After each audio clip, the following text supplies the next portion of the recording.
आता हूँ राजेश ठाकर जी, आपके पास पैनल काफी बड़ा है, तो 7 मिनट तक अपनी टिप्पणी सीमित कर लेंगे पहले दौर में, ताकि कुछ समय एक एक मिनट सेकंड राउंड में बच जाए। सुनील जी भी हमारे साथ जुड़ गए हैं, स्वागत है आपका। राजेश ठाकर जी, हम लोग जातिगत जनगणना की बात करते रह गए कि आएगा बड़ा मास्टर स्ट्रोक होगा, लेकिन मोदी जी ने तो अपना वर्गीकरण कर दिया।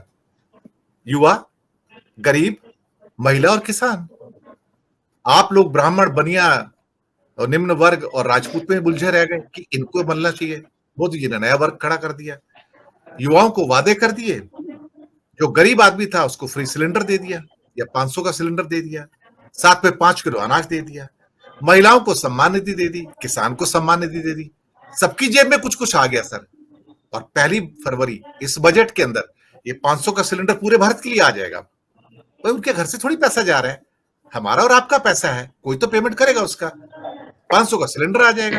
हो सकता है भारत की 60 करोड़ महिलाओं की जेब में भी 1000 से लेके 2000 के बीच में, जिसकी बात मैं अक्सर करता आया हूं, यूनिवर्सल बेसिक इनकम, अगर 5000 नहीं देंगे तो 1500 दे देंगे, 2000 दे देंगे। भाई स्टेट क्यों दे, मैं ही दे देता हूं ना आपको। हो सकता है 3-4 लाख करोड़ खर्च हो जाएंगे, होने दो, लेकिन जीत तो मिल जाएगी। ये वादा भी है, ये इरादा भी है। राजेश ठाकर जी। देखिए, एक कहावत है कि प्यार अंधा होता है। तो अभी हाँ, जो बात बोली जा रही है कि कांग्रेस अगर कोई वायदा कर लेती है तो उस पर लोग विश्वास नहीं करते, और मोदी जी अगर झूठ भी कह देते हैं कि आपके खाते में 15 लाख रुपए मैं डाल दूंगा, लोग उसको सच मान लेते हैं। तो इसको हम पॉलिटिकल हिप्नोटिज्म कहते हैं। और विश्वास और अंधविश्वास के बीच में एक बहुत बारीक जो है एक भेद रेखा होती है। बहुत सारे लोगों ने उसको लांघ दिया है और उसी का ये नतीजा है।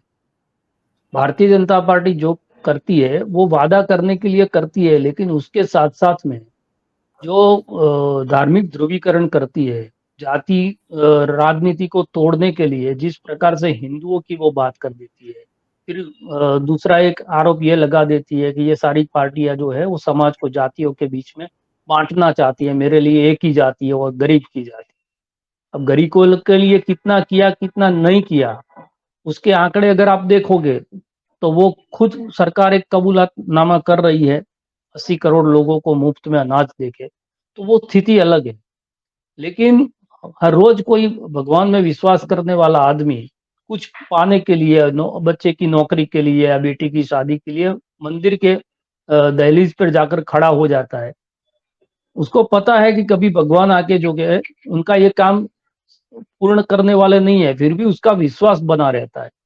अपनी मेहनत से अगर रोजगार पा गया बच्चा, तो भी वो श्रेय जो है वो उसके भगवान को ही देंगे कि मैंने इतनी पूजा और प्रार्थना की, उससे तुझे रोजगार मिल गया। उसकी डिग्री बिग्री को वो बाजू में रख देगा। तो इसी प्रकार का एक जो है पॉलिटिकल हिप्नोटिज्म और अपने व्यक्तित्व का जो मार्केटिंग किया है, उसका ये नतीजा है।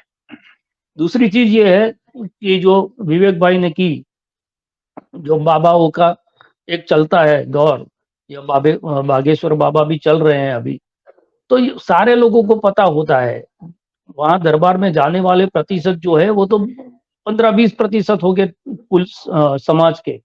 लेकिन जो 80% बाकी रहते हैं वो उसमें विश्वास नहीं करते, लेकिन वहां उसका जो दरबार लगा है उसके दरवाजे पे जाकर उसका विरोध भी नहीं करते। तो वो जो 20% लोग हैं उससे उनकी दुकान जो है चल जाती है।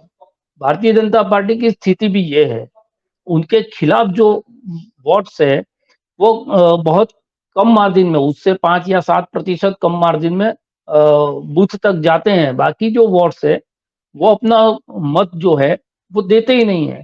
तो ये पूरा जो 100% लोग है वो क्या सोच रहे हैं सरकार के बारे में, सरकार ने जो वादे किए उसके बारे में, तो वो दिखता नहीं है।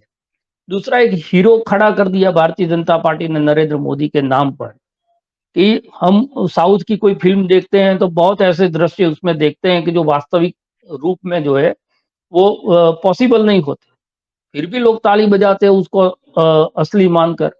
तो एक ऐसा हीरो दे दिया है कि जो कोई भी बात कर देता है तो उस बात को गलत भी साबित हो गई। हम नोटबंदी का उदाहरण ले ले, तो उसके भीतर भी जो है लोग कुछ पॉजिटिव ढूंढना शुरू कर देते हैं। अगर कश्मीर के अंदर आतंकवादी घटना हो गई तो उसके भीतर भी कोई पॉजिटिव चीज ढूंढना शुरू कर देते हैं। तो इस प्रकार का पूरा माहौल है। और विश्वसनीयता जो है विपक्ष की, वो धीरे-धीरे इनके आईटी सेल ने, खुद विपक्ष के कुछ नेताओं ने, क्योंकि आप मध्य प्रदेश में देखो तो जिस भारत जोड़ो यात्रा को लेकर राहुल गांधी चले थे और ये देश में जातियों को जोड़ने की, समाज को जोड़ने की बात करते थे, वहां पर उनके ही जो मुख्यमंत्री के दावेदार थे कमलनाथ, वो बागेश्वर बाबा के शरण में जाके बैठ गए। आचार्य प्रमोद कृष्ण चुनाव हारने से पहले किस प्रकार का ट्वीट कर देते हैं। तो जो आइडियोलॉजी है आपकी, उस आइडियोलॉजी को भी अपने ही लोग कंफ्यूज कर लेते हैं। तो एक तरफ जो है वो बिखरा हुआ रणनीति में जो है इनसे बहुत कमजोर, संसाधनों के अंदर और तंत्र के अंदर बिल्कुल कमजोर विपक्ष है, और उसके खिलाफ इसके पास बहुत बड़ी एक सेना है जो हर रोज सुबह में गुड मॉर्निंग से शुरू होती है गुड नाइट तक। नरेंद्र मोदी ने क्या किया, नरेंद्र मोदी का विश्व गुरु कैसे बन जाएंगे, उनका दुनिया भर में कैसे डंका बज रहा है, ये जो है उनका महिमा मंडन करते रहते हैं।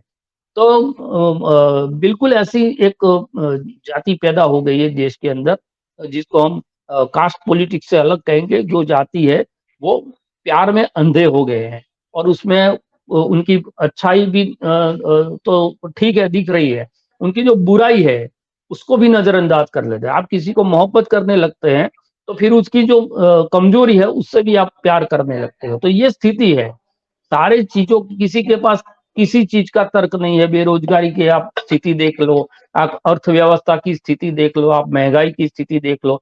आप सत्ता में आए थे तब ये सिलेंडर 500 का था, आपने 1000 का कर दिया। अब लोगों को बोल रहे हैं कि हम 500 आपको जो है का सिलेंडर दे रहे हैं। लेकिन ये सारी चीजें जो है वो नजरअंदाज होती है। विपक्ष की स्कीम जो है वो रेवड़ी हो जाती है, भारतीय जनता पार्टी जो देता है तो वो उसके लिए लाभ हो जाता है। तो ये स्थिति है देश के अंदर, और इस स्थिति से जो है वो बहुत ही चतुराई से विपक्ष को निपटना पड़ेगा।